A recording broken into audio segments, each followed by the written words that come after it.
అది ఒక పల్లెటూరు.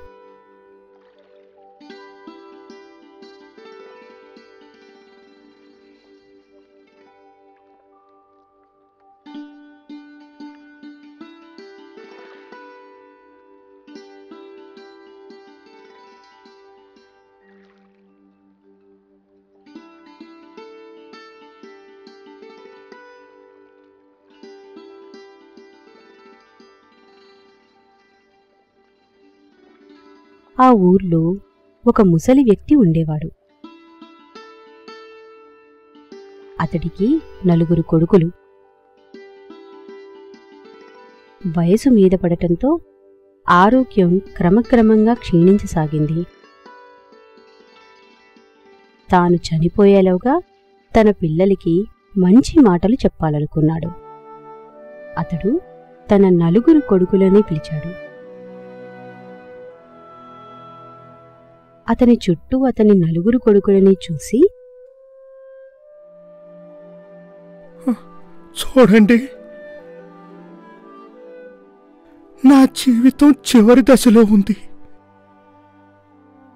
నేనెలాగూ బతకను.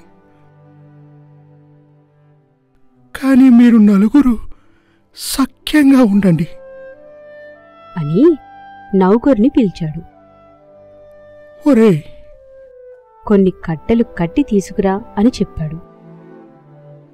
అది విన్న ఆ 4 కొడుకులకి ఏమీ అర్థం కాలేదు.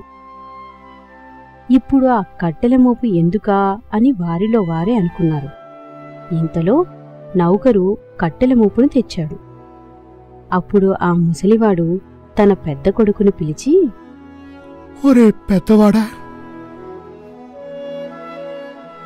ఈ మోపు తీసుకుని విరువు. అతడు ఆ మోపుని విరవటానికి ఎంతో ప్రయత్నించాడు. కాని విరువలేకపోయాడు.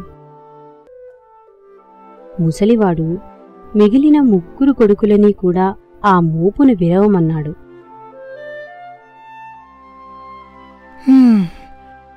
మీరు కూడా ప్రయత్నించండి. వారు కూడా ఒక్కొక్కరుగా ఆ కట్టెల మోపుని విరవటానికి ప్రయత్నించారు.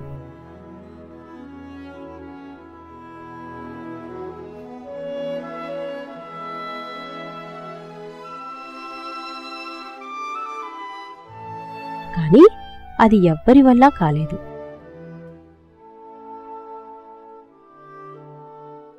అప్పుడు ఆ ముసలివాడు, ఇప్పుడు ఆ తాడు విప్పి ఒక్కో కర్ర ముక్క విడగొట్టండి. వారు ఆ కట్టెల మోపుకు ఉన్న తాడును విప్పి ఒక్కొక్కరు ఒక్కో కర్ర తీసుకున్నారు. విడివిడిగా విరిచి చూడండి.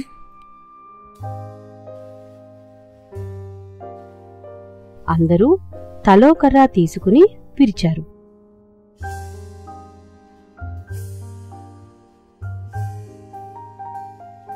చాలా సులువుగా విరవగలిగారు.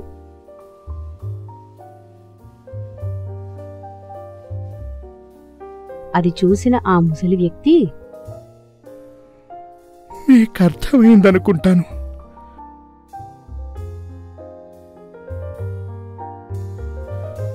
అందరూ ఐక్యతగా కలిసిమెలిసి ఉంటే ఎవ్వరూ ఏమీ చెయ్యలేరు.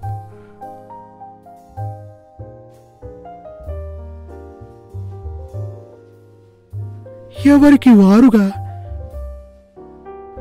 విడివిడిగా ఉంటే ఎవరైనా హాని కలిగిస్తారు.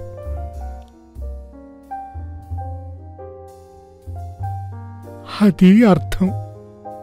అందుచేత 4 సఖ్యంగా ఉండండి.